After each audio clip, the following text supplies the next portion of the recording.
Hi, I'm April. I'm a level 1 nursing student, and I've been assigned to follow you today. Do you have time to give SBAR? Sure do. We have Shanina O'Connor. She's a 34-year-old female. She's in room 231. She's a full code. She's a patient of Dr. Engelbert's. She has allergies to trimethoprim, sulfamethoxazole. She came in with a fever of undetermined origin. She does have end-stage renal disease. She was complaining of fever, chills, and malaise. She's a type 1 diabetic. Her blood glucose has been elevated with decreased appetite over the past few days. She's also had minimal urine output. She has a history of renal failure secondary to diabetic neuropathy and hypertensive nephrosclerosis. She's undergoing hemodialysis 3 times a week for 1 year. She was listed for transplant 6 months ago. She had a graft infection 3 months ago, which resolved after antibiotics. She does have a history of recurrent UTIs. The AV graft is in the left forearm. There's no tenderness or drainage. Skin is intact otherwise. She is alert and oriented ×3. No acute distress, just appears uncomfortable. She does report tingling and numbness in her lower legs, and her sensation is diminished. She denies shortness of breath. She quit smoking 2 years ago. Her chest expansion is symmetrical, and she does have clear lung sounds. She is tachycardic with a regular rhythm, S1 and S2 present. She does have the slight 1+ non-pitting edema in the lower extremities with 1+ pedal pulses in both feet. Her cap refill is less than 4 seconds. Her abdomen is soft, round, non-tender. Bowel sounds are present ×4. She does report the weight gain, 10 pounds over the past few weeks with the decreased appetite and decreased intake. She has no pain or discomfort with her bowel habits. She's on the renal diet with a 1,500 milliliter daily fluid restriction. She reports decreased frequency and volume of urine with a more concentrated and darker color. However, she denies any pain, burning, or difficulty with the urination. She is up here. Activity is tolerated. We will monitor her I's and O's. We'll notify the physician if her temp is greater than 101 or her blood pressure is 180/100. We'll do daily weights, and she'll be on a sliding scale insulin with checks before meals and at bedtime. Her last set of vitals were at 7:30. Her temperature was 101.1. Heart rate 95. She's satting at 96 on room air. Her blood pressure is 138/78, and we're checking her vitals every 4 hours. Her last AccuCheck was at 7:30 at 155. Her CBC, CMP, and culture sensitivity are all still pending. Her urinalysis does show increased white blood cells. She has the right median vein, and today we'll be administering the imipenem and with the cilastatin and the sodium chloride. Okay, why specifically is the client receiving this medication, and what action does the medication have on the body? The client is receiving this because she's showing signs of infection with the increased temperature and the white blood cells from the urinalysis. We're giving the imipenem as a broad-spectrum bactericidal until the culture and sensitivity results are back.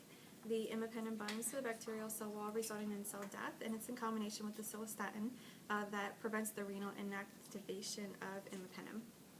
Okay, I have a couple questions. Why should you question administering this medication? And what does the medication have a therapeutic serum level? And which vital signs must be monitored? And which physiological parameters should be monitored when the medication is being administered? Okay, so we'll question administering it if the patient had any hypersensitivity to the imipenem. Also, with the renal impairment, we must monitor it. If she does have the end-stage renal disease, so if she wasn't receiving dialysis within the next 48 hours, I'd question administering the imipenem. Also, if there's creatinine clearance less than 20 milliliters, they would be at risk for increased seizures. We'll monitor all vital signs, especially the temperature, blood pressure, pain, and heart rate. We'll continue to monitor I's and O's. We'll assess her urine concentration and color.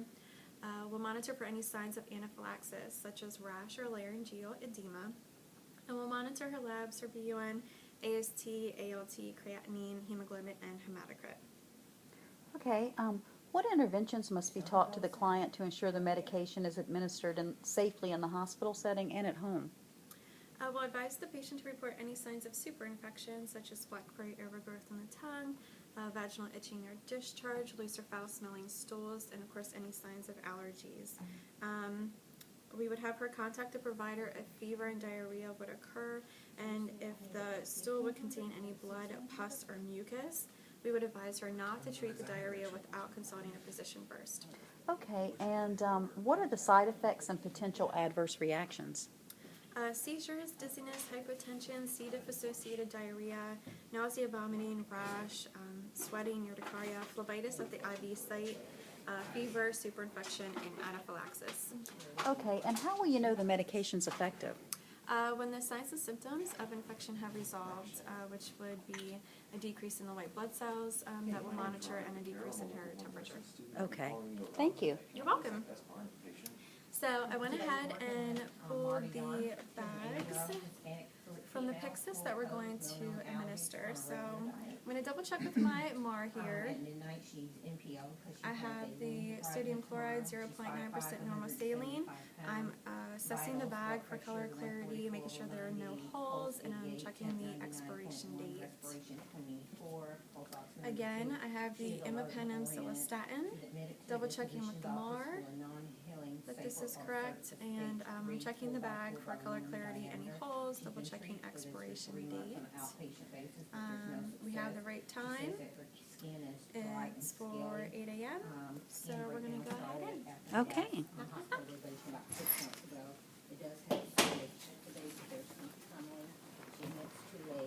Hearing deficit with a limited visual acuity and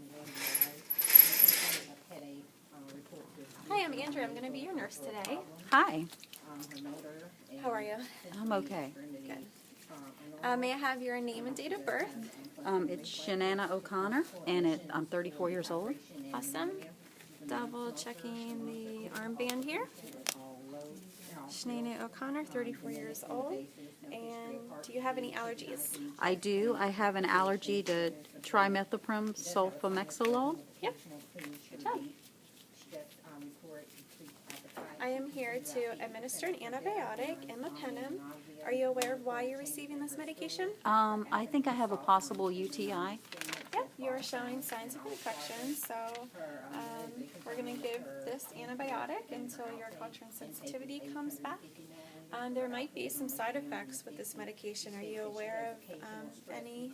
Some diarrhea, blood and stools, rash. Yep, if you have any breathing problems, or if your heart rate starts to go fast or feels irregular, if you feel dizzy, those might be some side effects. So just put on your call late and let us know if that happens. Okay. I also printed out some information for you that is a little bit more specific in regards to the medication. So if you have any questions, let me know. She has a 20 gauge IV in her right. All right, so I'm going to go ahead and make sure that the IV is patent before setting up the medication. She does have a bacterial infection, and we're giving her gentamicin treatment. Cleaning the hub. 15 What action does seconds. the medication have on the body? Gentamicin is an antibiotic. I'm assessing the site. I don't see any redness or swelling. Do you feel any burning? Oh, it feels fine. Okay, perfect. So I'm just going to go ahead and let that sit here. Okay. Question Now, you do have the right to refuse this medication. Are you okay with receiving it? Oh, yeah. Okay. Problems, or the person is allergic to penicillin. So, Does the I have my medication MAR have a pulled up therapeutic here and serum? double checking the right You patient. want to make sure that you check the Shanana peak and the O'Connor. true. Gentamicin, the peak is 5. Double checking the right 10 drug, micrograms, the right dose, the right time. 2 to 4 micrograms. So you want to Double checking the check that and allergies. monitor it so that the patient is not getting more medication than they need. Which vital signs must be monitored? You definitely want And to we'll go monitor ahead the and hang heart up rate, the blood pressure, sodium chloride respiration. You want to monitor the first. patient's lab, especially the creatinine, the bun, and BUN, and the I have phosphate, the and all bag of the here. other I'm gonna go electrolytes. ahead and because that's scan gonna the impact patient's the renal. armband. Which physiological parameters should be monitored when the medication is being administered? We always want to look at the injection site to make sure that it's not swollen red. Scanning my bag. If there's no problem with the IV site. This And that medicine checks is out, known to have so. an impact on a person's hearing. They will have ringing in their ears. Some people may experience seizures, so you want to look for those types of things and inform the patient to be looking for them as well. What intervention must be taught to the client to ensure the medication is administered safely Go in the ahead hospital and spike setting? my bag. Make sure that the patient is aware of any potential side effects and adverse reactions so they can let us know before that, condition gets worse. IV site, different feelings, feeling dizzy or confused. What interventions Going must to be prime my taught for tubing. taking the medication safely at home? Usually it's not given at home because it's an IV antibiotic, but if it is given at home, then there will have to be special instructions as to how to handle that. What are the side effects and potential So adverse priming, Anaphylaxis getting out is any a air serious bubbles. allergic reaction. We also want to look for any signs of changes. And the line in looks the good, patient's so. hearing, like I said, and ringing in the ears.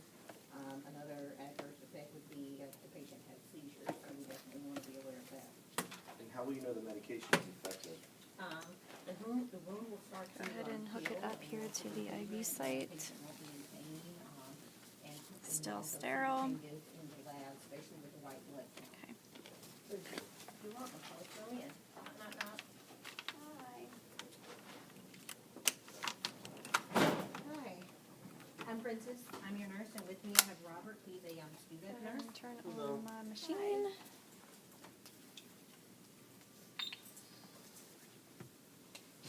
Can I get you to confirm your full name and your age?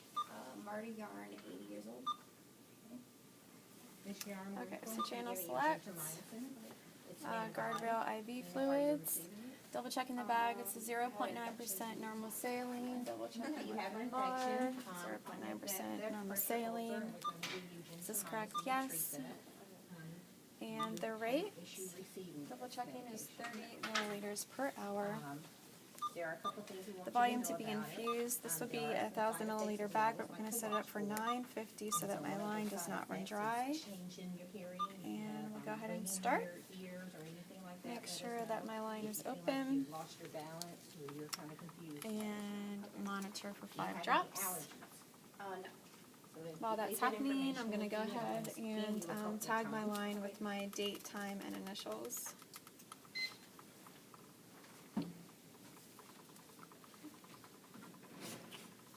So, gentamicin. Every So we'll 8 go ahead hours. and hook up the Imipenem piggyback. So again, just double Expiration date checking is within my range. bag. I have the And the issue Imipenem with the way that it Celastatin, double appears. checking it with the MAR. I'm gonna go ahead and scan my patient's armband. And scan the back. Okay, that checks out.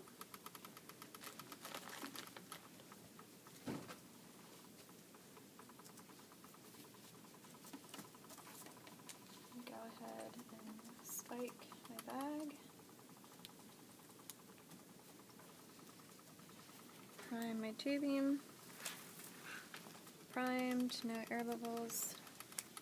Okay, so we're going to administer this, you're getting 80 milligrams in 10 milliliters, 100 milliliters over 1 hour. And clean my hub.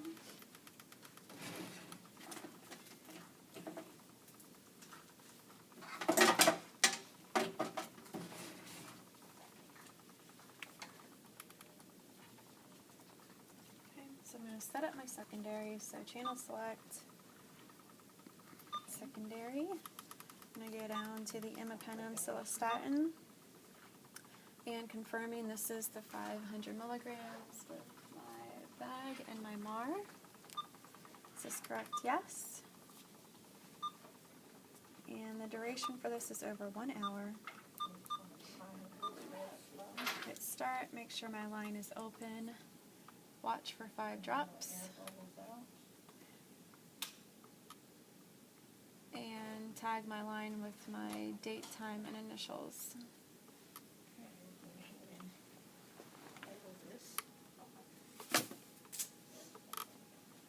Good for 72 hours, so we have the date, the time, emissions here. Okay. And then document in my MAR. So your antibiotic is running. Put on your call light if you have any questions or if you're experiencing any of those side effects that we went over. The bed is down, you have your call light and reach. Can I do anything else for you while I'm here? No, I'm good. Okay. Have you had any problems with that IV site? Not that I noticed. Okay, that's good news. Okay, so we have sodium chloride, sodium fluoride, hydrochloric potassium, we've got 125 over an hour. Expiration's good. Everything looks good here.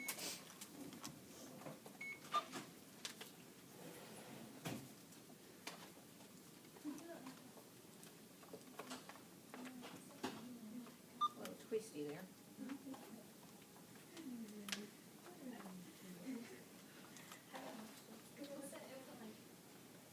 Okay. Okay.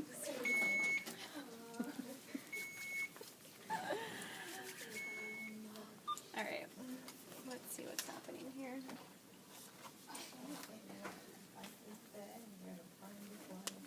Hmm.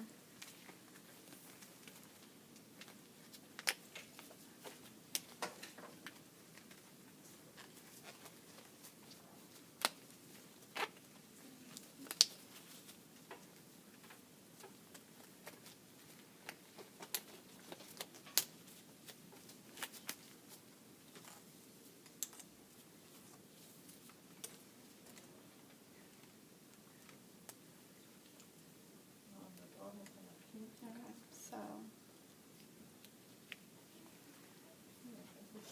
it's saying error line, so I'm just going to reassess my imipenem since the sodium chloride was running fine. Let's just document where we're putting that. So I don't see any air bubbles. And I don't want to waste any more of the antibiotics, so. I'm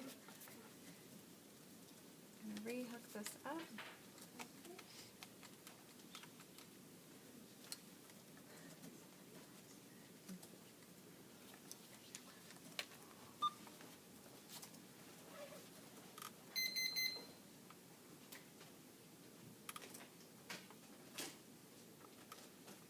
So let's check out your Okay. IVs. Looks good. So it looks good. So you don't feel any pain or discomfort, correct? Okay. And you're supposed to come So look we'll over go here. on out. It's running fine. Yeah. Very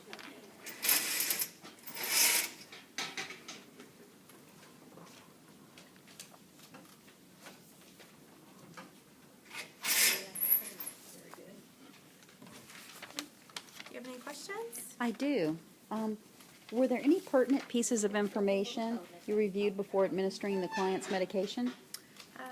Yep, I reviewed the patient, the dose, the time, the route, double checked with the allergies, and made sure that the antibiotic and the normal saline were Y compatible.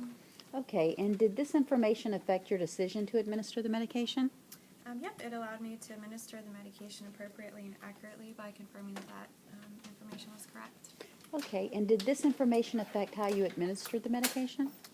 Just confirming that it was Y compatible and that the patient's IV was patent. It allowed me to hang the bags and administer the infusion. Okay, well, thank you. Yep.